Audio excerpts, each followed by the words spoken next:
CBSE class 12 chemistry, हमारा chapter है chapter 1 solutions. इसमें हम van't Hoff factor and colligative properties पढ़ रहे हैं। अगला क्वेश्चन है क्वेश्चन नंबर 104।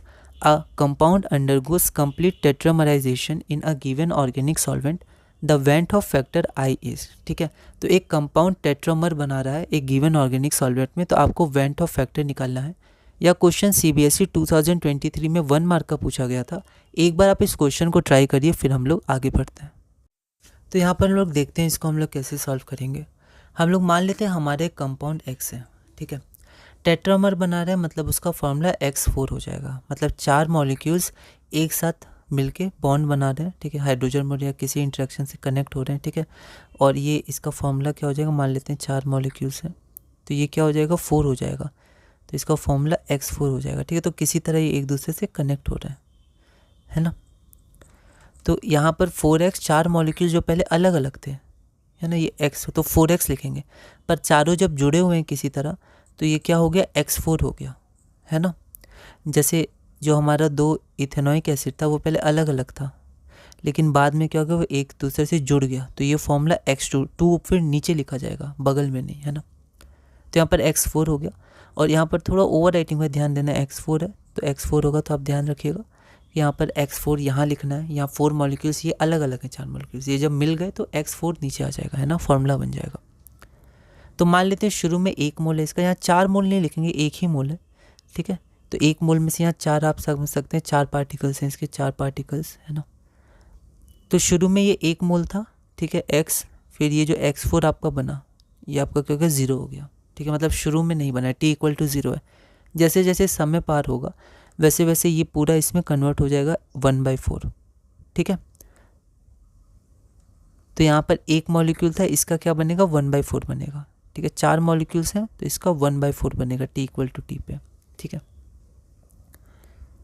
तो यहाँ पर आपका जो नंबर ऑफ पार्टिकल्स हो जाएगा वो 1/4 हो जाएगा आफ्टर डिसोसिएशन, और शुरू में आपका 1 ही था, तो 1/4 डिवाइडेड बाय 1, है ना।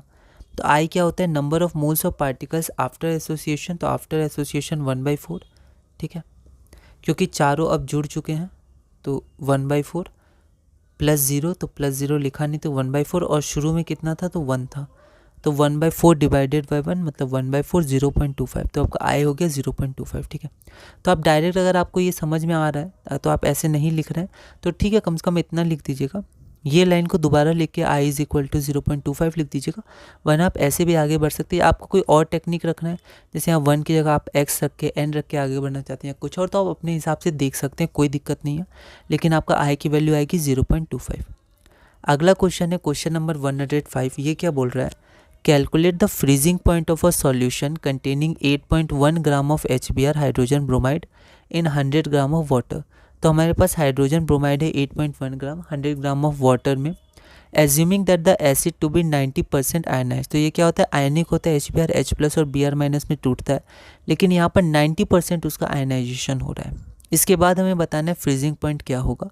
मोलर मास ऑफ Br दिया हुआ है, ध्यान रखिएगा, और Kf वाटर का दिया हुआ है। यह question CBSE sample question paper 2019 में 2 मार्क्स का पूछा गया था।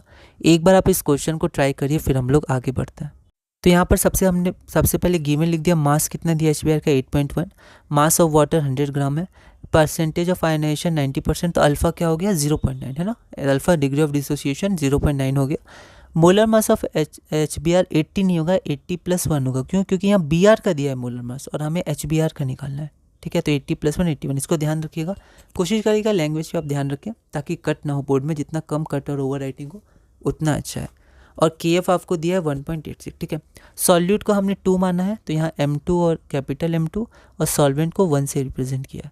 फाइंड क्या करना है, तो freezing point of solution TF। अब HBr का क्या हो जाएगा इक्वेशन, H+ और Br-, ठीक है। तो शुरू में 1 मोल था तो ये 0 0 है। डिग्री ऑफ डिसोसिएशन को हम लोग अल्फा मान लेते हैं, ठीक है। तो अगर यहाँ पर अल्फा टूटेगा तो ये अल्फा बनेगा, अल्फा बनेगा, तो 1 - अल्फा से अल्फा, और अल्फा आपका बनेगा, ठीक है। आगे बढ़ते हैं। तो आई होता क्या है, total number of particles after association divided by total number of particles before association, ठीक है। तो आफ्टर एसोसिएशन, या यहाँ डिसोसिएशन होगा, सॉरी एसोसिएशन नहीं, यहाँ डिसोसिएशन हो रहा है, तो आफ्टर डिसोसिएशन, तो टूटने के बाद आपका पार्टिकल्स कितना हो गया, अल्फ़ा अल्फ़ा और 1 माइनस अल्फ़ा, क्योंकि ये भी तो बचा हुआ है, तो 1 minus alpha plus alpha plus alpha मतलब 1 प्लस अल्फ़ा, ठीक है। और डिवाइडेड बाय आपका क्या हो जाएगा, अल्फ़ा का वैल्यू क्या है, अल्फ़ा का वैल्यू 0.9 है, तो यहाँ 0.9 भी पुट कर देंगे तो 1 प्लस अल्फ़ा मतलब 1.9 है ना। और आपका आई क्या होता है, total number of particles after association divided by before association, dissociation. तो number of particles after dissociation क्या हो गया 1.9, और बिफोर डिसोसिएशन कितना था 1 था, क्योंकि ये दोनों तो 0 था, तो 1, तो आपकी आई की वैल्यू 1 आ गई, सॉरी 1.9 आ गई, 1.9 डिवाइडेड बाई 1, ठीक है। अब हम आगे बढ़ते हैं। हमें एक बार आई की वैल्यू मिल गई तो हम लोग टी एफ कैलकुलेट करेंगे मॉडिफाइड फार्मूला से।